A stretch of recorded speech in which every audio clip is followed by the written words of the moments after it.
नमस्कार, आप देख रहे हैं सिटी पोस्ट लाइव और आपके साथ मैं हूं अंजलि राव। मुख्यमंत्री नीतीश कुमार द्वारा राष्ट्रगान के अपमान के मामले पर अब बिहार सरकार के मंत्री अशोक चौधरी ने प्रतिक्रिया दे दी है। आपको बता दें, पत्रकारों द्वारा इस मुद्दे पर सवाल पूछे जाने पर मंत्री अशोक चौधरी ने कहा कि कभी कभी अनजाने में ऐसी घटनाएं हो जाती है। विपक्ष इस मुद्दे को जबरदस्ती उछाल रहा है, जबकि यह कोई चुनावी मुद्दा नहीं है। वहीं उन्होंने आगे कहा कि विपक्ष के पास अब कोई और मुद्दा बचा ही नहीं है। इस तरह के आरोपों से उनकी राजनीति में कोई फर्क नहीं पड़ेगा। वहीं क्या कुछ कहते नजर आ रहे हैं यहाँ पर मंत्री अशोक चौधरी, पहले आप उनका वो बयान सुने। क्या लगता है मुख्यमंत्री नीतीश कुमार की आपकी क्या टिप्पणी देखिए, पीछे करो ना भाई। ठीक है कि जिस व्यक्ति ने अपने शासनकाल में बिहार की परंपरा और इतिहास के लिए बिहार दिवस का आयोजन किया, 55 साल तक जिन लोगों ने इस बिहार पर राज किया, उनको कभी चिंता नहीं हुई कि बिहार की अस्मिता के लिए हम बिहार अवतरण दिवस मनाने का काम करें। जब बंगाल से बिहार अलग हुआ और उस तारीख को माननीय नेता ने सिर्फ बिहार दिवस मनाया, बिहार गान और बिहार गीत इस प्रदेश की भावी पीढ़ी को अपने बिहार के प्रति कैसे गौरव का अनुभव महसूस हो, उसका बोध कराने के लिए उस नेता के बारे में जिस तरह से, क्योंकि ऑपोजिशन के पास अब कोई इशू नहीं रह गया है।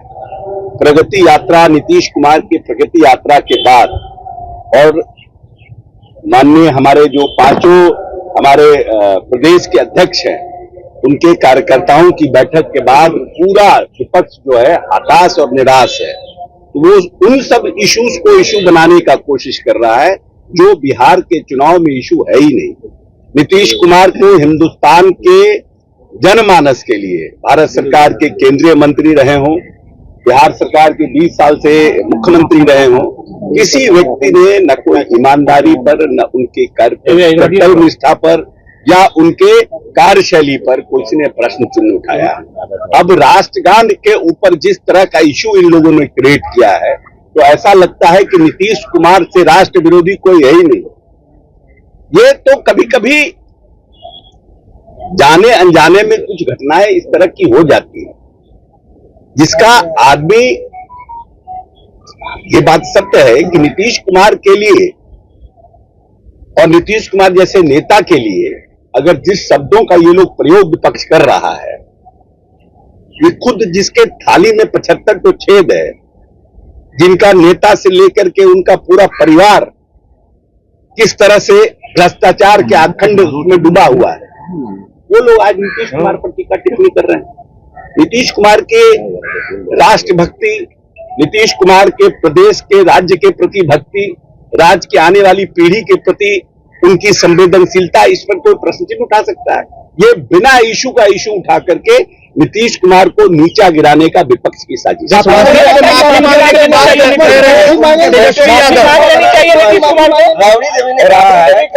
अगर अस्वस्थ है तो अपने बेटे को मुख्यमंत्री बना दें। इसलिए कि नीतीश कुमार हमेशा परिवारवाद के विरोध में बात करते हैं, तो वो लोग तो चाहते हैं कि इसमें नीतीश कुमार को घेरा जाए। ये तो निर्णय नीतीश जी को करना है ना, कब उनके बेटे आएंगे, कब वो आएंगे। नीतीश जी पूरी तरह से प्रदेश के शासन पर उनका ग्रिप है, और जिस तरह से आज तक उनसे आधे उम्र के लोगों ने भी बिहार की यात्रा पूर्ण नहीं की, जो लोग मुख्यमंत्री के दावेदार हैं, लेकिन माननीय मुख्यमंत्री ने पूरे प्रगति यात्रा में पूरे बिहार का दौरा किया। सभी जगह जिन जिन योजनाओं की आवश्यकता थी, जो लोगों का डिमांड था, उसको स्वयं विजिट किया, और उसके बाद उस विजिट करने के बाद उन योजनाओं को उन्होंने कैबिनेट से अप्रूवल दिया। इससे पूरी तरह से विपक्ष हताश और निराश है। इसीलिए बेलगाम चीजों पर, बेबुनियाद चीजों पर, जिस पर इस चुनाव को कहीं कोई मतलब नहीं है, उसको उठा करके नीतीश कुमार को नीचा गिरा। तेजस्वी यादव ने कहा है पूरे यादव के हम स्पोक्सपर्सन हैं, जो तेजस्वी यादव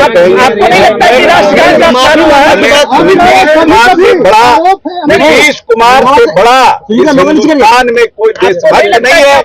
बिहार की अस्मिता और देश की अस्मिता के लिए हमेशा उनका संघर्षरत रहे और पूर्णतः उनके लिए काम करने का। वही आप सुन रहे थे क्या कुछ कहते नजर आ रहे थे मंत्री अशोक चौधरी। इसी के साथ साथ उन्होंने ये भी कहा कि जिन्होंने कभी कोई ठोस काम नहीं किया वे नीतीश कुमार पर आरोप लगा रहे हैं। जिनकी थाली में खुद 70 छेद है वे किसी पर आरोप लगा ही नहीं सकते। इसी के साथ साथ अशोक चौधरी ने यह भी कहा कि नीतीश कुमार ने राज्य के विकास के लिए जो काम किया है वो कभी कोई और नहीं कर सकता। वही ये मामला अब राजनीतिक गलियारों में एक नया मोड़ ले चुका है और सभी की नजरें इस पर बनी हुई है। वही आगे क्या कुछ होता, आगे क्या कुछ प्रतिक्रियाएं हमें देखने को मिलती है, सुनने को मिलती है, देखने वाली बात होगी। तो फिलहाल इस खबर में बस इतना ही। आगे खबरों के लिए आप बने रहिए सिटी पोस्ट लाइव के साथ। आपका धन्यवाद। वीडियो को लाइक करें, शेयर करें और चैनल को सब्सक्राइब करना बिल्कुल ना भूलें।